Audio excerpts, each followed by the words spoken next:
Vamos a hablar del desarrollo emocional, social y cognitivo del niño de 0 a 2 años, lo que denominamos primera infancia. Vamos a atravesar lo que ocurre con la teoría del apego y la adquisición del lenguaje.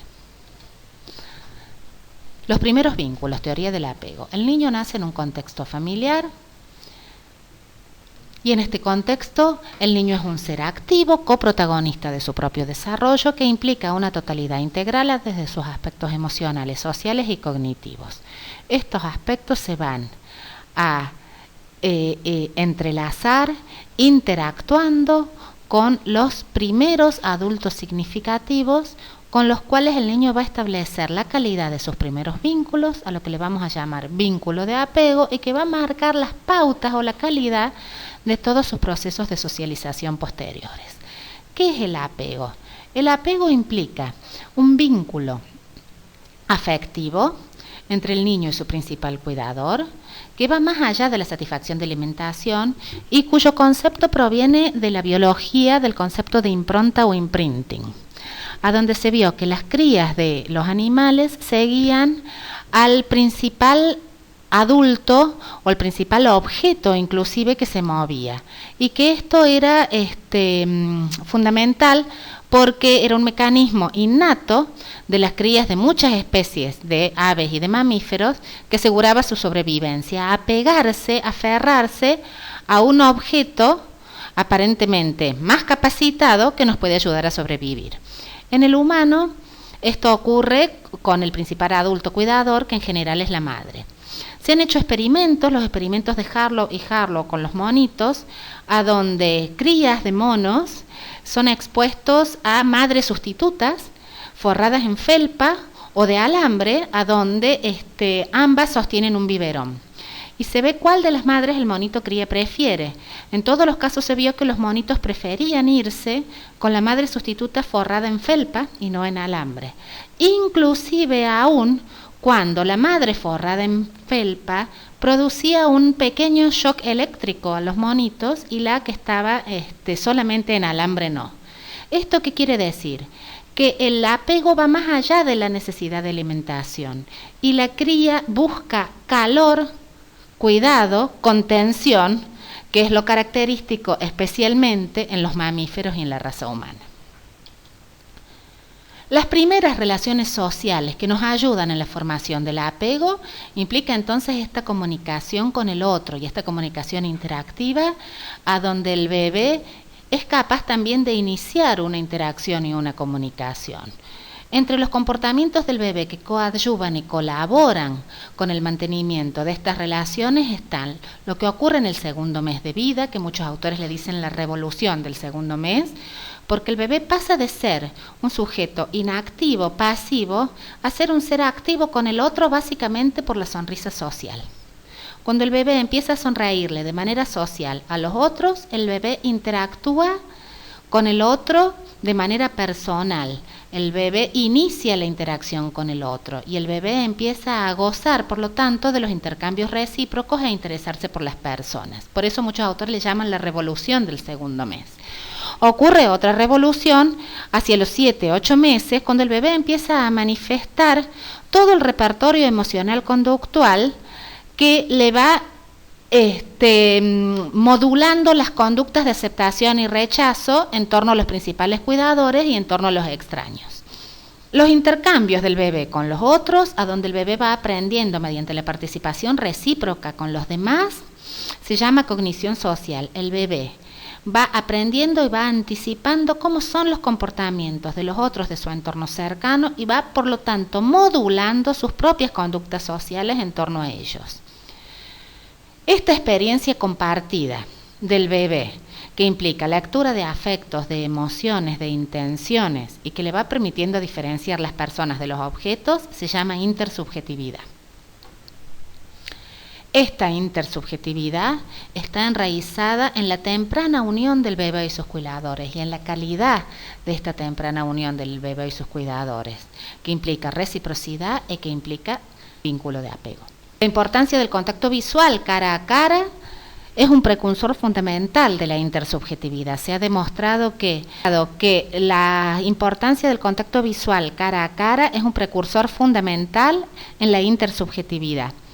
Los primeros vínculos del bebé-mamá están mediatizados fundamentalmente por la función visual. Es la función visual la que colabora de manera preeminente en un vínculo temprano saludable. Inclusive hay estudios en relación a lo que son las relaciones tempranas mamá-bebé, donde se ha observado cómo se produce la función visual, la función corporal, la función verbal y la función de sostén, y siempre es la función visual la que resulta más preeminente para colaborar en un vínculo temprano de buena calidad. ¿Esto qué significa? El bebé y la mamá en una mirada sostenida, en una mirada conjunta, mamás que miran a sus bebés, mamás que son capaces de sostener la mirada del bebé, y el bebé como sujeto activo que sostiene la mirada hacia la mamá y que busca interacción a través del contacto cara a cara. Las bases de la intersubjetividad y la competencia social aparecen al final del primer año y hacia los 9 meses, cuando los niños manifiestan atención conjunta explícita con otra persona en referencia a un objeto. A esto se llama intersubjetividad secundaria, que implica entonces interactuar con el otro, ya no solo en el contacto cara a cara en una relación de a dos, sino incorporando el mundo externo.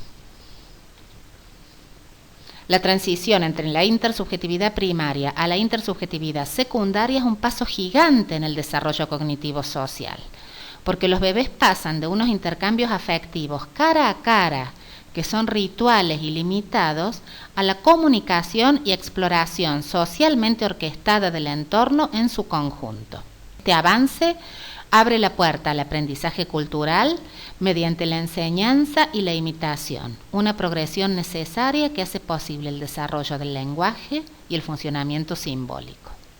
Habíamos dicho entonces que el primer vínculo social es la madre, y que esta madre es la figura de apego fundamental para el bebé, que le va a dar una base segura para explorar el mundo exterior y que por lo tanto le va a permitir el logro de la autonomía posterior.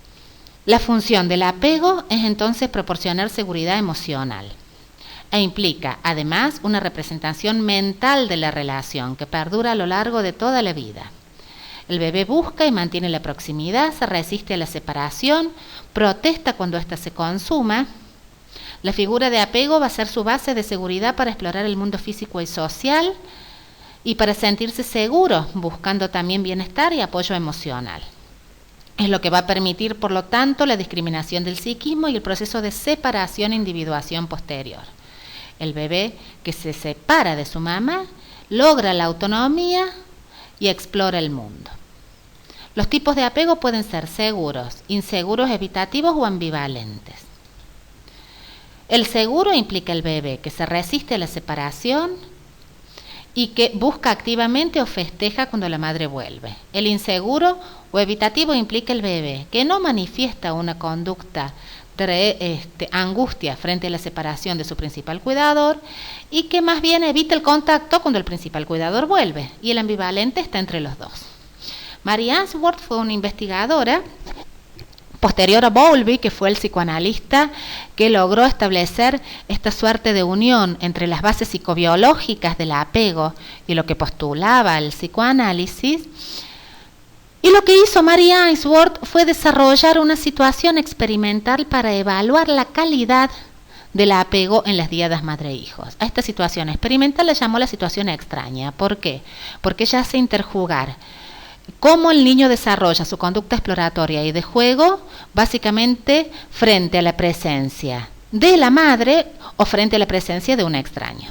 Es decir, cómo el niño desarrolla su conducta exploratoria frente a un extraño. Y hace jugar cuando la madre está presente, cuando la madre está ausente, cuando el extraño está presente, cuando el extraño está ausente. Los niños que son clasificados con un apego seguro implican los que buscan y quieren la proximidad con su madre y festejan cuando la madre vuelve en los episodios de reunión. Responden con un recibimiento abierto, expansivo, no tienen ninguna tendencia a resistirse al contacto, no tienen ninguna tendencia a evitar a su madre en los episodios de reunión, puede o no ser amistoso con el extraño, pero claramente está más interesado en la interacción o contacto con su madre que con el extraño. Puede o no estar angustiado durante los episodios de separación, es decir, cuando se lo deja solo, pero si está angustiado lo está por la ausencia de la madre y no por estar solo, se sienten lo suficientemente seguros para explorar el ambiente durante los episodios de separación, es decir, cuando no están con su madre, y muestran angustia cuando la madre se va, reaccionando con abierto entusiasmo cuando la madre regresa. Los niños que tienen un apego inseguro o evitativo evitan la proximidad o interacción con la madre cuando la madre vuelve, es decir, en los episodios de reunión de la prueba, la ignora a su regreso, la saluda solo muy casualmente y tiende a combinar su recibimiento con respuestas evitativas, dándose vuelta, pasando de largo, desviando la mirada. El tema de la mirada es un índice de expresión fundamental en lo que es la calidad del vínculo niño-mamá. Tiene pequeña o ninguna búsqueda de proximidad, de interacción o contacto con la madre, aún en los episodios de reunión. Si la madre lo levanta, pequeña o ninguna tendencia a pegarse. Tiene tendencia a tratar al extraño como a la madre. El bebé no está angustiado durante la separación y si está angustiado, más bien se debe a estar solo y no a que la madre no está, al revés de lo anterior. La angustia no se da cuando el extraño esté presente y cualquier angustia tras haberlo dejado solo tiende a aliviarse cuando el extraño regresa. Es decir, prácticamente le da lo mismo la madre que el extraño. Un patrón óptimo de apego se debe a la sensibilidad materna. La sensibilidad materna implica una madre lo suficientemente continente y responsiva a las necesidades del bebé, la percepción adecuada, la interpretación correcta y una respuesta contingente y apropiada a las señales del niño que fortalece las interacciones sincrónicas. Las características del cuidado materno en estos casos son de disponibilidad, receptividad, calidez y conexión. De los 0 a los 2 meses, el apego implica una respuesta indiscriminada a todas las personas. Pero a partir de los 2 meses y hasta los 6, ya discrimina a unas personas de otras y acepta mejor, fundamentalmente, quienes están en su entorno familiar. De los 6 meses a los 12 meses es cuando se desarrolla propiamente la conducta de apego. Y en esto colabora el miedo a los extraños. Prefiere a la madre porque además rechaza a los extraños como correlato. Interactúan 4 sistemas mediatizando las relaciones con el entorno: exploración, apego, afiliación y miedo a extraños. Las figuras de apego sirven de base de seguridad. La afiliación y el miedo a extraño hacen que el niño esté interesado en establecer relaciones con los demás, a la vez que se alarma si éstas no tienen lugar en las situaciones esperadas. A los 2 años ya puede decirse que el apego se consolida, se enriquece por sus componentes representacionales y se extiende a todos los miembros del sistema familiar. Cuando se habla del desarrollo socioemocional del niño de 0 a 2 años, en general sostenemos lo que dicen las posturas psicoanalíticas, las posturas biosociales, y se discute un poco qué significa un organizador del desarrollo psicológico y cuáles son sus principales representantes.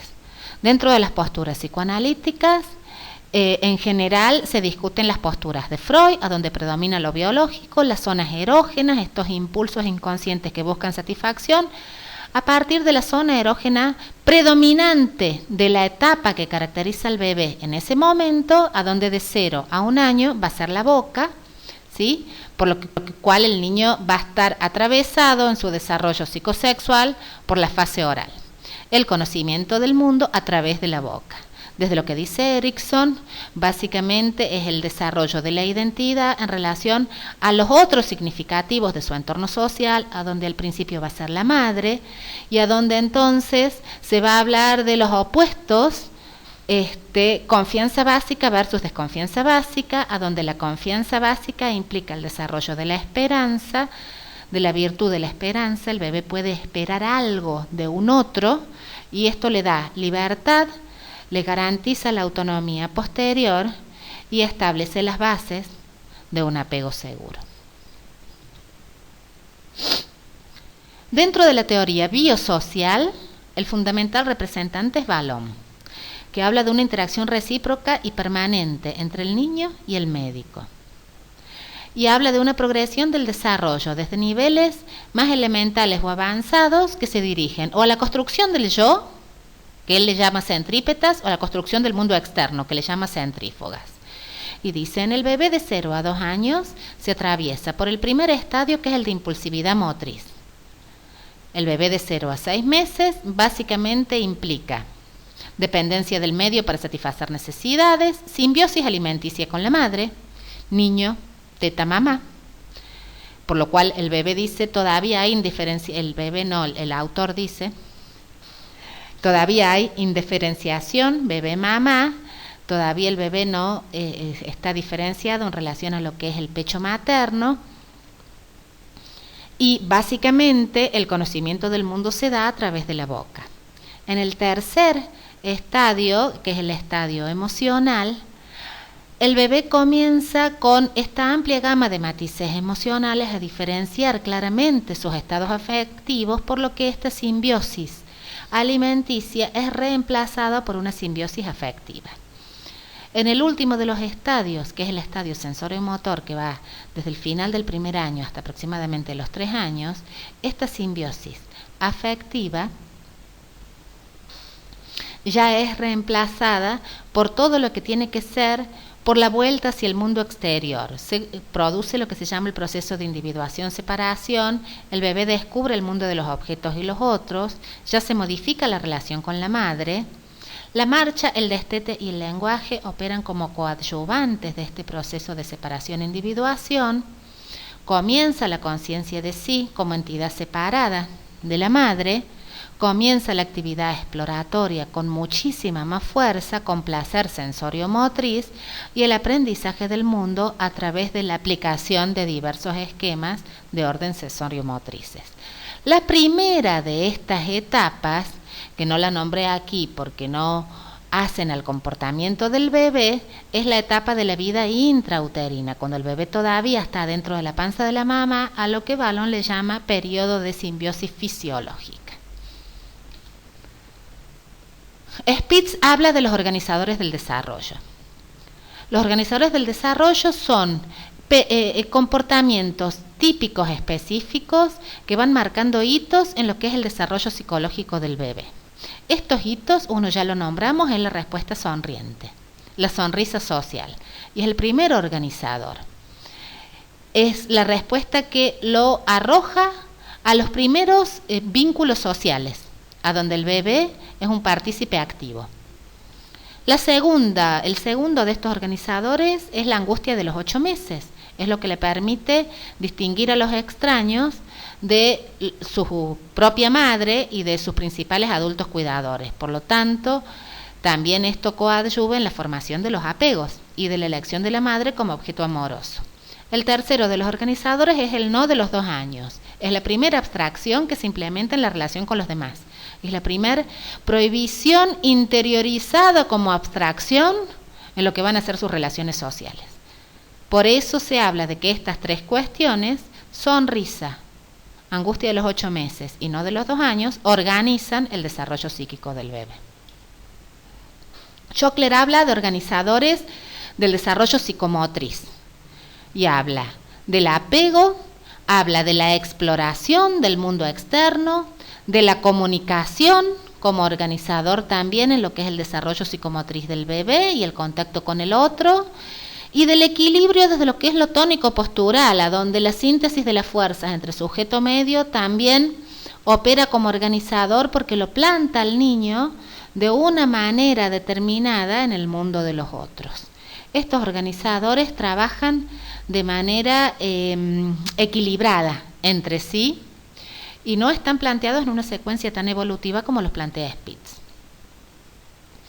Dentro de lo que es el desarrollo cognitivo en el niño de 0 a 2 años y lo que plantea Piaget en su teoría del desarrollo cognitivo, Piaget se planteó cómo se pasa de un estado de menor conocimiento a uno de mayor conocimiento y arranca, como es una teoría genética, desde la génesis, desde el inicio de lo que es la actividad mental. Y él ubica el inicio de la actividad mental ya en el bebé y desde que nacemos, diciendo que la inteligencia es la capacidad de adaptación al medio, y que la inteligencia se define en cuanto tal porque son actos intencionales que nos permiten utilizar los recursos de manera consciente, y en el bebé fundamentalmente utilizarlos de manera consciente y no refleja, para solucionar los distintos problemas que el medio nos va ofreciendo.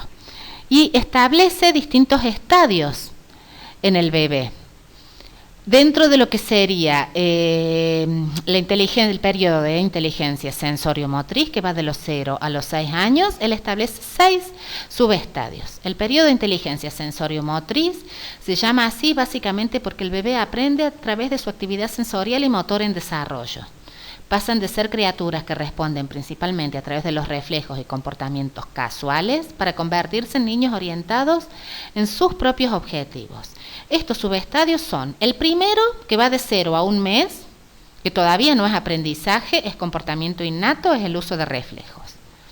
Pero el aprendizaje, dice Piaget, comienza ya a partir del primer mes de vida y hasta los 4 meses en un tipo de aprendizaje muy particular que él le llama reacciones circulares primarias, que sería el segundo de los subestadios. El tercero de los subestadios son las reacciones circulares secundarias, que va de los 4 a los 8 meses de vida. El cuarto, la coordinación de esquemas secundarios, de los 8 a los 12 meses. El quinto, las reacciones circulares terciarias, de los 12 meses al año y medio. Y el sexto, las combinaciones mentales, del año y medio a los 2 años de vida. ¿Qué es lo que Piaget dice? Que trabaja en el niño para que se pueda ir dando el paso de estadio a estadio. Básicamente una complejización de esquemas, que son las estructuras cognitivas básicas, que consisten en patrones organizados de comportamiento que se utilizan en diferentes clases de situaciones. Cuando el niño va pasando de las reacciones circulares primarias a las secundarias a las terciarias, va complejizando estos esquemas, ¿sí? El niño va aprendiendo a reproducir los sucesos deseados que originalmente descubre por casualidad. La reacción circular es la repetición de una acción enriquecida y fortalecida por la experiencia. Para Piaget, la experiencia es fundamental en el logro de los aprendizajes cada vez más complejos y en la sucesión de esquemas cada vez más complejos también. Tomemos, por ejemplo, una reacción circular primaria.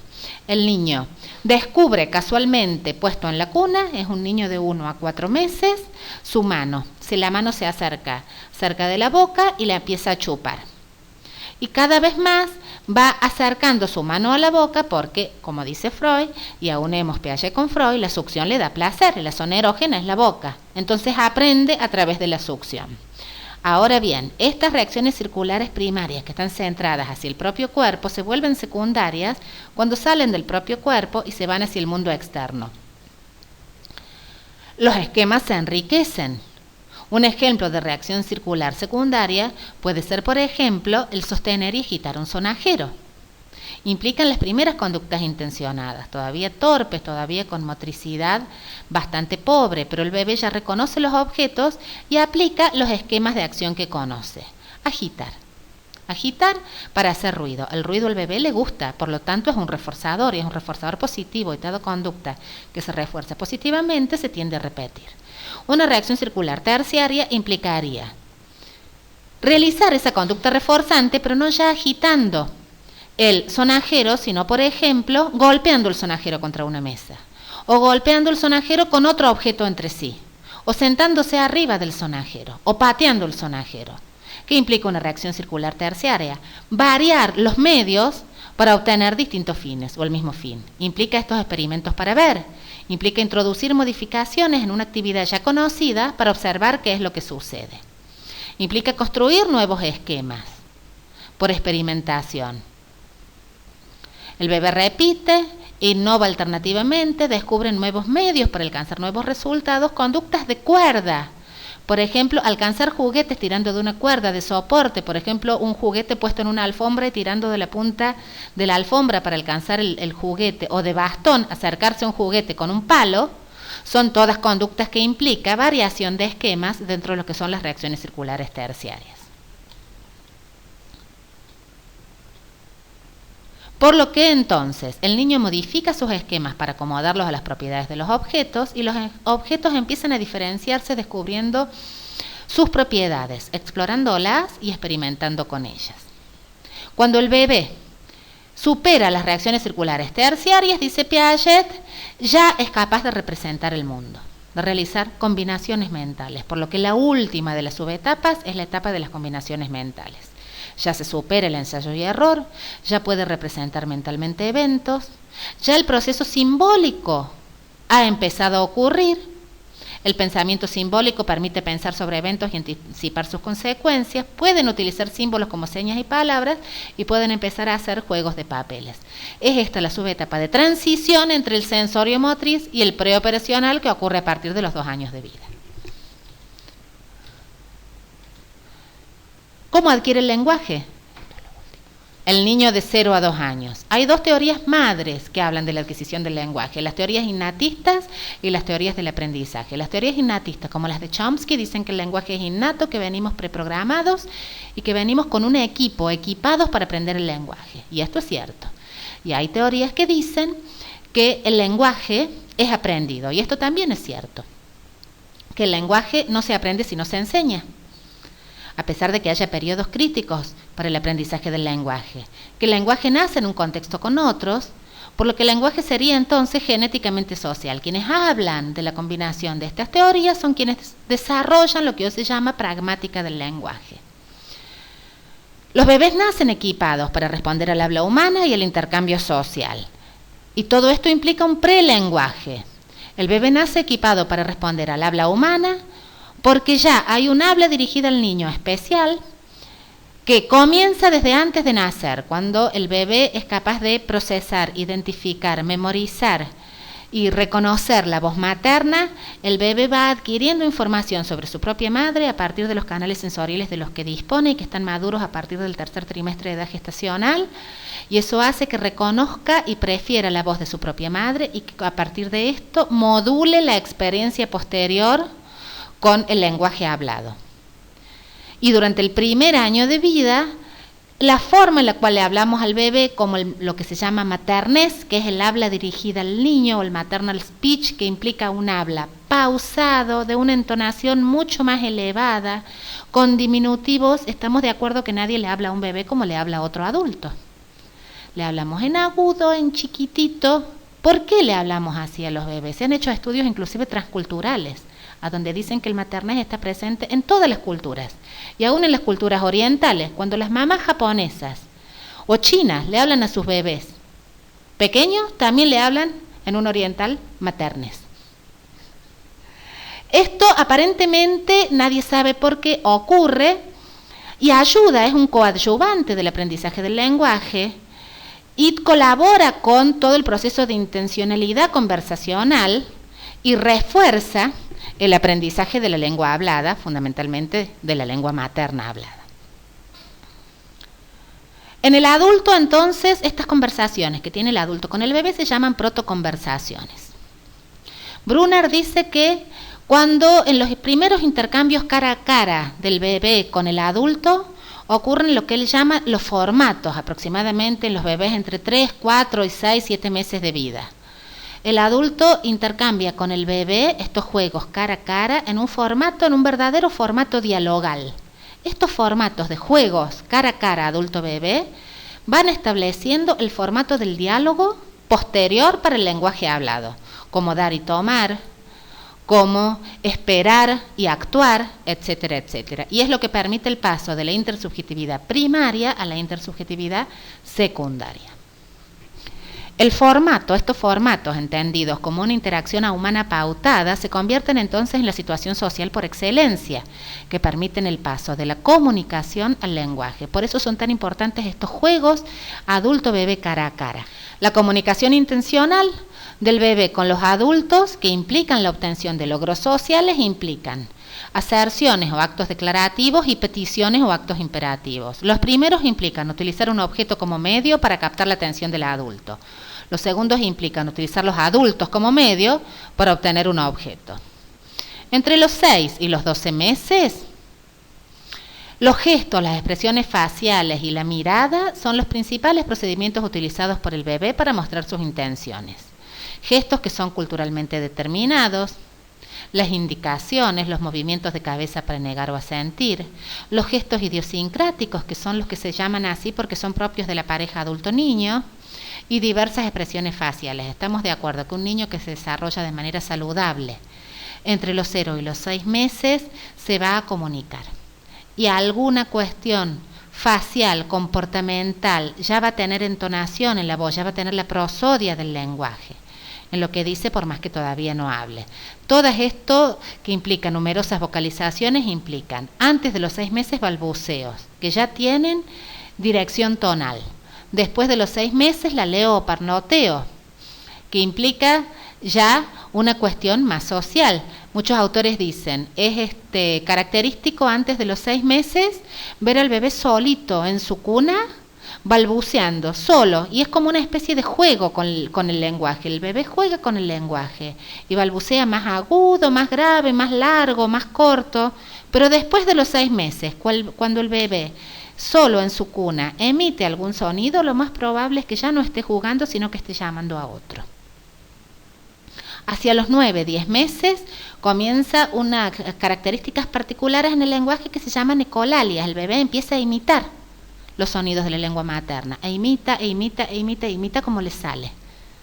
Y a partir de los 10 a los 12 meses ya puede decir algún sonido hablado, todavía sin comprenderlo. La primera palabra con sentido y con comprensión ocurre en general entre los 12 y los 18 meses de vida, que es lo que los autores le llaman el periodo de la palabra suelta. El habla inicial entonces implica comprensión de las relaciones gramaticales, mucha más comprensión que expresión, neologismos, reducciones y reduplicaciones. Los bebés van a inventar palabras, van a decir pedazos de palabras para decir una palabra completa, o van a repetir sílabas para decir una palabra, y eso también en definitiva es un neologismo, como el TTT en el chupete. La subextensión del significado de las palabras. Una sola palabra sirve para muchas cosas. La sobreextensión del significado de las palabras o la sobreregularización de reglas gramaticales. El lenguaje, en definitiva, implica en sus inicios comunicación prelingüística con el otro para transformarse en un sistema de símbolos y signos más complejo y más arbitrario que nos define como condición humana y que nos va a atravesar en el intercambio con el otro toda la vida.